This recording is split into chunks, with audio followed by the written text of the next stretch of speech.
go, my friends, on talkSPORT and talkRADIO. Lights, camera, action. We don't need those. All you need is the remote control and an ear to cop an earful of what Van, Connor and me are going to recommend as Freeview films for the weekend. Some fantastic stuff on the way. Van, good morning, matey. How's your week been? And now the embargo's been lifted, could you tell us what you thought of the new Batman film, The Batman?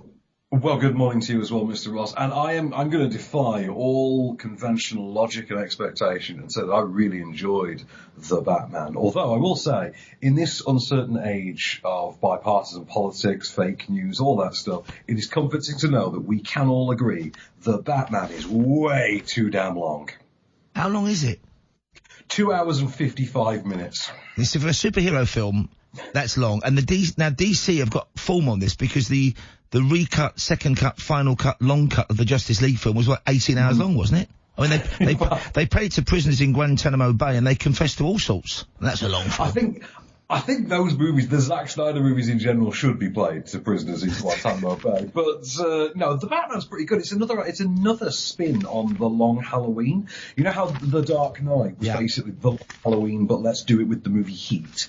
This is Long Halloween, but let's do it with the movie Seven instead. And it's good. I liked it. Great Batman. Crap Bruce Wayne though. And what's Catwoman like, Zoe Kravitz? I would say more in line with the sort of Eartha Kitt model. Right, okay. Oh, right, okay. Because she was the original Catwoman from the TV series, then replaced by, was it Paula Prentice? I can't remember. Somebody along those lines. Anyway, enough of my yakking. Let's start with your first Freeview film recommendation. It's on today. Tell us what you've gone for, please, Van.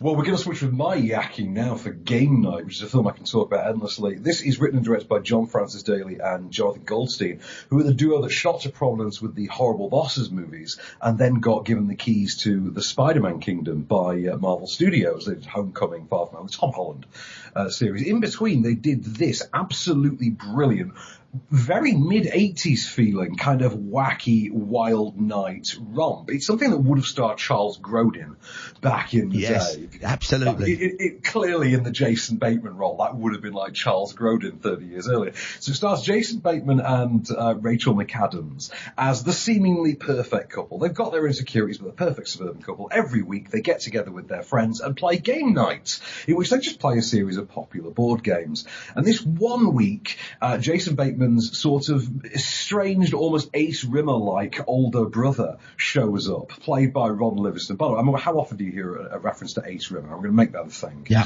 Ron Livingston, his older brother, turns up. He's always one-upping him, and he's got a new game for them to play that I'll let the clip explain for you. It all goes out of hand. It is absolutely hilarious. This is on at the BBC One tonight, 11:35. It's got so many great gags in it. He's got probably one of the all-time stabs at Oscar winner Denzel Washington. Okay. In the most affectionate way imaginable. It's absolutely gut-bustingly hilarious. Don't miss it. But I'll let Ron Livingston explain just what his fellow players are in for on this one very, very memorable game night. So as Ron was saying, BBC One tonight, 11:30pm, let the games commence. In the next hour, someone in this room is going to be taken. And it's going to be up to you to find them before they are murdered. Ooh. Oh, it's a murder mystery party. Not just any murder mystery. I found this company, they do it super real. They use legit actors. You're not going to know what's real and what's fake. Fun. But that's not all. Because whoever finds the victim wins the grand prize. The keys to the Stingray. What? Wow. Just the keys? No, Ryan, the whole car. Oh, yes! Oh, man. You're so lucky I brought you to this game night, not one Max Annie's. Hey. No, I just mean because this is better. Oh. Oh, I mean, I've seen this and I really enjoyed it. I've had, though, a different view from my studio producer, Stuart Armour. No. Who said a rather rude four-letter word. No. But I would say to you, Stuart, when you look at the Mona Lisa, it's not the Mona Lisa that's on trial. When you listen to the Beatles, you're not really judging the Beatles. Anyway, I'll move away from that, but I love this film. It's a goodie. It's on tonight, BBC One. I've gone, though, for a bit of a slam dunk, a bit of an easy option. We may have even mentioned it before, but again, I love this film. It sometimes doesn't get maybe the credit deserves because it stars the very now controversial Kevin Spacey, who we should remind people, I'm not making an apology for him, but there are only allegations, nothing's been proven against him, but he's now kind of persona non grata in Hollywood. But it is a great movie, this from 2017, 5 years old now, written and directed by Edgar Wright.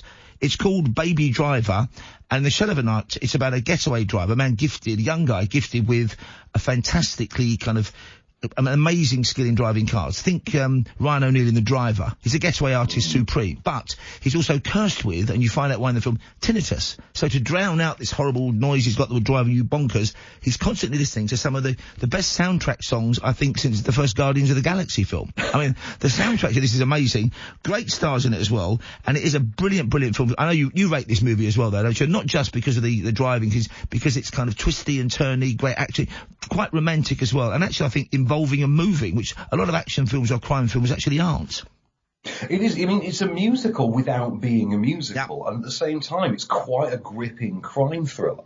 It's one of those movies, I mean, it's a pitch-perfect, almost drive-in cinema movie from the late 60s, early 70s, and it's very aware of that, so it's quite knowingly been constructed that way. It's written and directed by Edgar Wright, who, of course, gave us Shaun of the Dead, Hot Fuzz, World's End, Scott Pilgrim, Edgar Wright, British film royalty. I think he's doing a thing with Ammon, actually, at the minute, for some Empire Award, so he's kind of tied to us in the proverbial family, so to speak, at the moment. But this film, absolutely brilliant. Some of the driving sequences in it, and there's videos on YouTube about how they've done them, because they had to use visual effects for some of them. There is incredible stunt driving that has then had the cars dropped in afterwards into very specific angles. And watching how it's been made is as fascinating as the movie itself. The movie's absolutely brilliant. Going back to the Kevin Spacey point, looking at how often that man played villains, you could argue it was kind of on brand for everything that came out. It was also, let me say, the worst Lex Luthor of all time. I don't know. Superman 4: The Quest for Peace does exist. And also, we forget John Shea in Lois and Clark. Oh, maybe you're right. Yeah, you're right. You've got that one. Baby Driver, like Outbreak, is one of those films that's just over time become increasingly notable for how often somebody Me Too's a member of its cast, because that cast roster is filling up. Don't let that affect the movie, though, which is an absolute modern classic. It is. It's got a great cast. First, it's got John Hamm from Mad Men, Asa Gonzalez, one of my favourite actors, John Bernthal, who appeared, I think, as the Punisher in the Daredevil TV series, and, of course, the fantastic Oscar-winning Jamie Foxx. Great film. It's 11:50 tonight on Great Movies. If you've never seen it, stay up and watch it or record it. If you have seen it, stay up and watch it or record it, because I'll be there with you in spirit. It's a belter, and here's a burst of the trailer. So here's the thing. I'm looking at some of the country's finest thugs, and of course, young Mozart in a go-kart over there.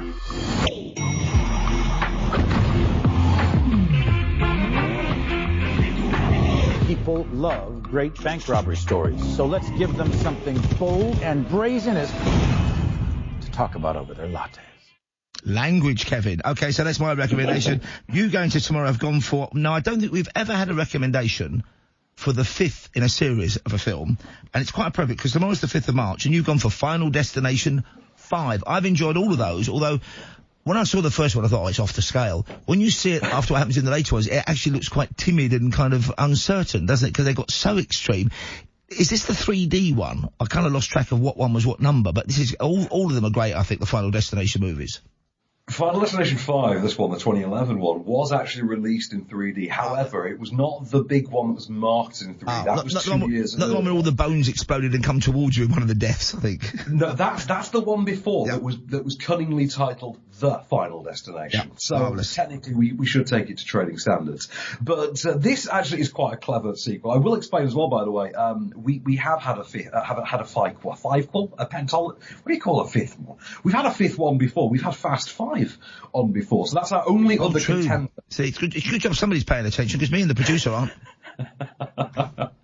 Well, this 5th entry in the Final Destination series, which I have picked only because you have already selected the best movie on Saturday night. I've got the second best, Mr. Ross. Final Destination 5, a 5th installment of what I think is a brilliantly cheap, cheerful, and effective horror series that began life as an X-Files episode. Right. The first one was written by an X-Files episode and then just got taken off and turned into a movie in its own right, starring Devon Sawa, Sean William Scott, and Ali Larter back in 1999-2000. The 5th entry of this series, and it's now being brought back. Warner Bros. Are retooling it as we speak. You've got a series, a group of teenagers in each of these movies who have a near-death experience in which they are shown their death moments before it's going to happen. They manage to avoid it, only to find that by cheating death is going to come for them to even the scales. Through a series of almost Rube Goldberg-like, overly complex, bizarrely elaborate, death-style machinations. Like there'll be a pendulum that just accidentally falls off a counter that knocks the lighter, that then triggers a flame, that then happens to go off next to a gas tank, that fires down the pipe, that shoots you in the face with a flame. I think it's a bit like a very high-budget, inventive version of the start of every episode of Casualty. When you see an old picture, they get a stepladder out of a cupboard, they're putting it on the cellar stairs, a light blows, and suddenly you know it ain't going to end well. But it doesn't end quite as bloodily and fatally as it does for most of the cast of all the Final Destination films. No, indeed. Now, there's 3 things to know about this really quickly. This is the one with the bridge. Yeah. So you've got the second one is memorable for being the one with the highway and the logs. The third one is the roller coaster one. The fourth one, I think, is the NASCAR one. This is the bridge. This is where the bridge collapses in 3D. Tony Todd does reappear, as you'll hear in our clip, as the only returning character in every movie of this series, as the mysterious mortician. And actually, this is the one that has the brilliant third act that sort of manages to create more of a continuity to this series. So you don't particularly have to have seen the rest of these. It generally works that way, but you can get a little something extra out of it if you can. And there is an actor in this whose name escapes me, who no one knows his name. He looks exactly like a combination of Tom Cruise and Dave Franco. Look him up. He is one of the most interesting actors alive. He owns one of the most successful coffee chains in North America, and he makes a living deep faking Tom Cruise on YouTube. I know, it's Dave Starbuck, or is it Stevie Costa? One of the two. Something like that. You know what I mean? Busby Coffee. He owns Busby Coffee in North America. Right, okay. Drinks there religiously. But the movie itself, incredibly fascinating to watch. Some great spectacles in there. David Koechner from Anchorman hamming it up every chance he gets. And wonderful, gore-driven carnage. All in wonderful, scintillating, stereoscopic 3D. Not on a television screen, admittedly, but worth a good time. You can see it's on Saturday night, 11 p.m. on 5-Star. Just a solid 90-minute churn and burn romp. Marvellous stuff, okay? So it's on tomorrow night. Here we go. 1, 2, 3, 4, Final Destination. Number 5, it could be calling for you. You warned us. At the memorial service, you said death didn't like to be cheated. It's just that I've seen this before. You changed things on that bridge. There's a wrinkle in reality. And that wrinkle is you. Are you saying that we can't stop this? You're not supposed to be here. You shorted death. So you let death have somebody else in your place, and then you take their spot in the realm of the living, all the days and years that they've yet to live. And they take your place in death. Somebody is going to have the courage one day to cast Joe Pasquale in that role of the explainer. And they'll take somebody to death, because there's always somebody with a voice like that, like Phil Mitchell, but from America, for EastEnders. Great film, though, lovely, and, great recommendation. And I've gone for one of my favourite films, certainly the last 10 years. I think it's 3 years old now. It's called Brightburn, and it's a brilliant, brilliant movie. It's a kind of, I suppose you call it a horror superhero film, and I'm sure you know the setup basically, folks, but it starts like Superman, childless couple in the middle of nowhere running a farm, desperate to have a child, kind of pray for one, explosion, rocket lands, baby aboard. Wow. All good. Baby with powers, looking great. Baby with powers who gets bullied at school, not so good. Baby with powers who constantly wants to find out something about the craft that brought it to planet Earth, and then things get quite extreme. And it is, a great horror film, great special effects. Did well enough at the box office for there to have been talk about the sequel, but that seems to have gone quiet, I think, Van, doesn't it, on Brightburn? Yeah, I think a large part of that, because it's written and produced by James Gunn, who obviously is quite busy at the moment. He's just finished up on Peacemaker on HBO Max. Before that had The Suicide Squad, and I think he's gone straight into doing Guardians. Didn't he write it though? Didn't he write it with one brother and a cousin as well, or something? They're two Gunn brothers, and there's a Gunn cousin in there. I'm not sure which one's which. There's Sean Gunn, who appears in his movies, so he's the double for Rocket Raccoon. He plays the... But there's Brian Gunn, Mark Gunn, James Gunn. I mean, it's a Gunn takeover of Hollywood and of this genre. I mean, There's an armory. Well, I had two reservations about it, and I only really have reservations to become a smart aleck about films I absolutely love. One is, I would love to have seen a version, they'll never do it, set when the original Superman comic was produced, 1939, 1940. Because nobody knows about superheroes in this film, and doesn't need to have any awareness, and then they know about comic books. The other thing is, without giving too much away about the ending, I'd have loved it if we'd have found at the ending, when the superhero boy flies away to do we don't know not what, but we're worried, if suddenly, say, a girl sitting at a high school desk had had her superheroine awakening and she'd come from the planet Good. Would that not have been a good twist ending? Well, there is something. If you stick around over the end credits of this, there's a lot of world building. So when they started talking about doing a sequel to this, there was actually a lot of setup in there. The interesting thing for me about Brightburn is, first of all, you are completely 100% on the money. They're not very subtle about the concept of this being what if Superman but evil, and it works very well. Great performances from David Denham and Elizabeth Berkley as Elizabeth Banks. I was saying Elizabeth Banks, very different Elizabeth. Did not star in the one that did not star in Showgirls. Elizabeth Banks as the sort of Martha Kent of the equation. Jennifer Holland, his real-life fiancée, James Gunn's real-life fiancée, as the sort of aunt in the equation. But the great performance from the young actor who plays the kid, really creepily done, and it plays on the iconography, that farmland, American heartland iconography of Superman, in such a way that I think it does, because of how timeless that Norman Rockwell imagery is, it does tie into, I think, the foundational iconography of Superman in that way. Because Man of Steel was still relatively fresh in everyone's memory around the time. Smallville is still kind of relatively ever-present. So we have this vision of the Kent farm, because Superman never goes away, that keeps it all relatively timeless. And the film works. It's not really a techie film. In fact, you're right. It's almost a kind of archetypal story about, with the kind of Christ overtones and all that stuff, the saviour from the planet, or is it Satan turning up? So that's Brightburn. It's a very impressionistic film as far as the trailer goes, so I won't play you that. I'll go on to my final recommendation for the weekend. Again, a bit of a no-brainer for me. Released in 1990, but I think it was one of the great kind of climax films of the 1980s. Arnold Schwarzenegger, a very young indeed Sharon Stone. It made a gazillion tons of money, directed by Paul Verhoeven, who I think also gave us RoboCop just before then, and it's based on as many a great films like Blade Runner was, and Minority Report was, and Paycheck was, or the Ben Affleck film. It's based on a Philip K. Dick short story called We Can Remember It For You Wholesale. That wouldn't play on a poster. It's called Total Recall, set in the future. It involves planet Earth and Mars, and basically you can go along, if you can't afford a proper holiday, you can go along to a company and they inject you memories that seem so real. You think you've had a lovely holiday. You've not taken 2 weeks off work, you've taken half a day off, but you come back thinking, I've been on a wonderful trip to Mars.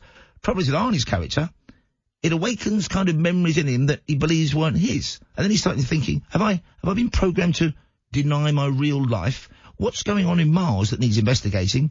Great, mad, pre-CGI special effects, great cast, doesn't take itself too seriously, and it's on perfect Sunday night film, ITV4, 11 o'clock Sunday night. Not to be confused with the unnecessary but not bad Colin Farrell remake. It's the original Total Recall. Arnie said he'll be back. He wasn't lying. Call recall. For the memory of your ideal vacation. You were interested in a memory of, Mars. You're gonna love this, Doug. Yeah, but how real does it seem? As real as any memory in your head. You are on your most important mission. Do you want to know the future? What about the past? You are not you. You're me. They erased your identity and implanted a new one. Quato wants what's in Quaid's head. You're Quato, right? Wrong. If I'm not me, who the hell am I? You wouldn't hurt me. We're married. Consider that a divorce. Consider that a divorce. That's what the Simpsons spoof so brilliant, isn't it? He's kind of, I chose the window to leave by. Okay, so that's my final recommendation. What have you gone for finally for Sunday, Van Connor? I'm just going to ask, by the way, Paul, did you know that Paul Verhoeven is back in cinemas next month with a new movie? It's called Benedetta, and if you think he's lost his edge as he's gotten older, the director of RoboCop, Total Recall, Showgirls, and Starship Troopers is coming back with a supernatural lesbian nun movie. So look forward to that next month. Counting the moments, it sounds like a family film for the Manson family. So tell us your final recommendation. I don't think we've got time for a clip, I'm afraid. So tell it. It's Misbehaviour, I think, isn't it? Yeah, Misbehaviour. Very recent. This came out just before the pandemic.